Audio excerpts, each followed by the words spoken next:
from the administration, police, and secondary to the National Intelligence Service, accompanied by officers from the DCI, the Anti-Terrorism Police Unit, the General Service Unit, and the regular police were deployed. This killer squad have been carrying out extrajudicial killings and abductions. Yesterday, they were mobilized and cordoned off and blocked all exits from Gatanga constituency. This squad was armed to the teeth and hooded and with masks to conceal their identity because of the heinous acts they wanted to commit on us. This is despite that there are existing guidelines from the High Court that officers should be in uniform and not conceal their identity. At about 2:30 p.m., we received further intelligence from the deployed patriotic officers who are not in agreement with the information that they had clear instructions to plant arms and weapons in our convoy to provide evidence to arrest us and get evidence that they could charge us with in court. After about 30 minutes, the killer squad was joined by their counterparts who are highly trained in the use of biological weapons. Their instructions were to poison me through inhaled chemicals that would paralyze my brain within 3 months. This was the intent and the purpose of the whole operation. My team and I sought alternative routes as guided by the deployed security personnel, majority of whom are our supporters and opposed to what is going on. We have credible information that President Ruto has directed that my private security personnel be disarmed and be targeted for withdrawal of their licenses so that they can leave me vulnerable to allow room for goons to attack and possibly eliminate me. President William Ruto has expressed ungovernable anger that the state-sponsored goons are being overpowered by my private security personnel who are licensed gun holders.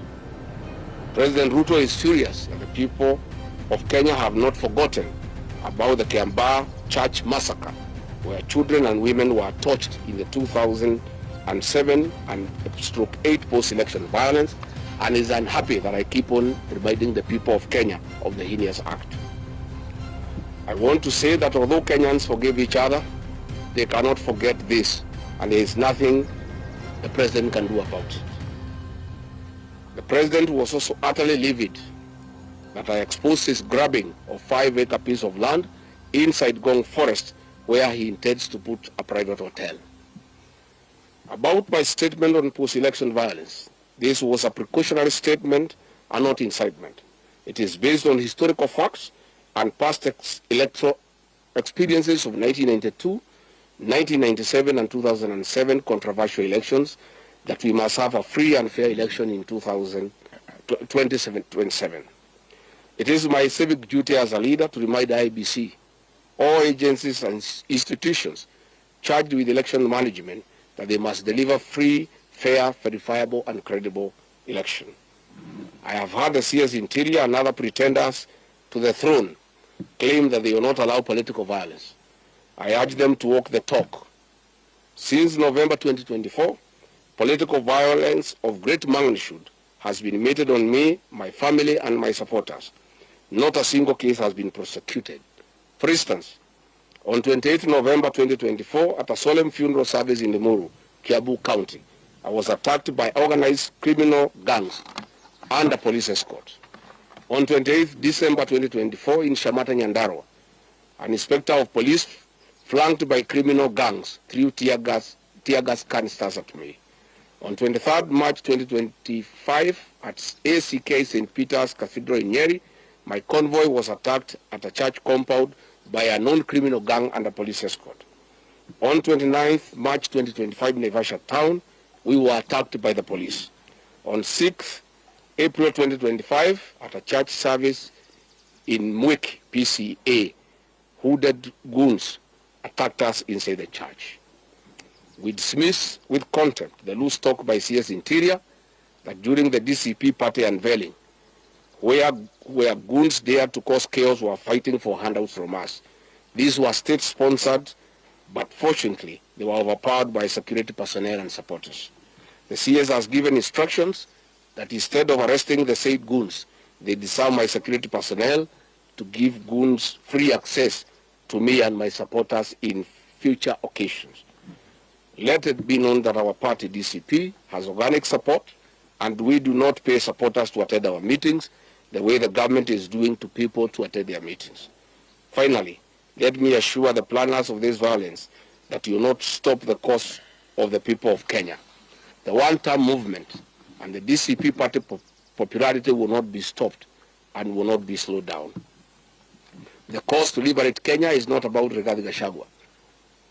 All the leaders with me. Wasting time and resources to stop me is a zero-sum game.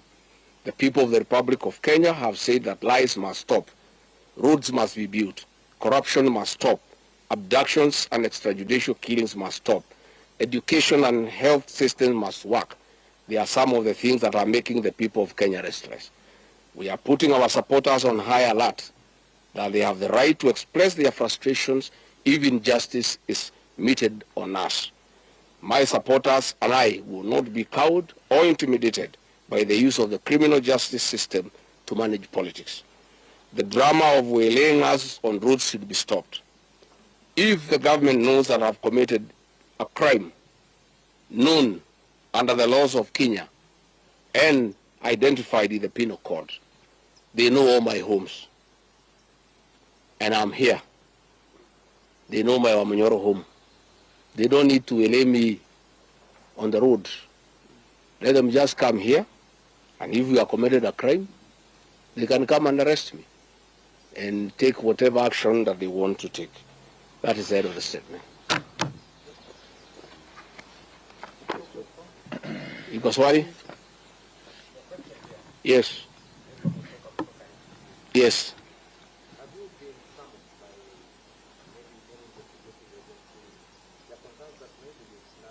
I have not been summoned by anybody, and I'm waiting if there is any summon. What happened is that they wanted to plant weapons in my convoy, and they wanted to use chemicals so that they can paralyze our brain the way they did to Kenneth Matiba. And that is why we had to take an escape, an alternative route to get here. I would have wished they came here instead of wailing us on the road and using those dreaded criminals who are responsible for abductions and extrajudicial killings. And that squad works under the Director General of the National Intelligence Service. It's 101 officers who are recruited from the administration police, and they have been given special training by the National Intelligence Service, and they are responsible for the abductions and extrajudicial killings. And that is the squad that had been planned yesterday and mobilized so that they can incapacitate me and my people.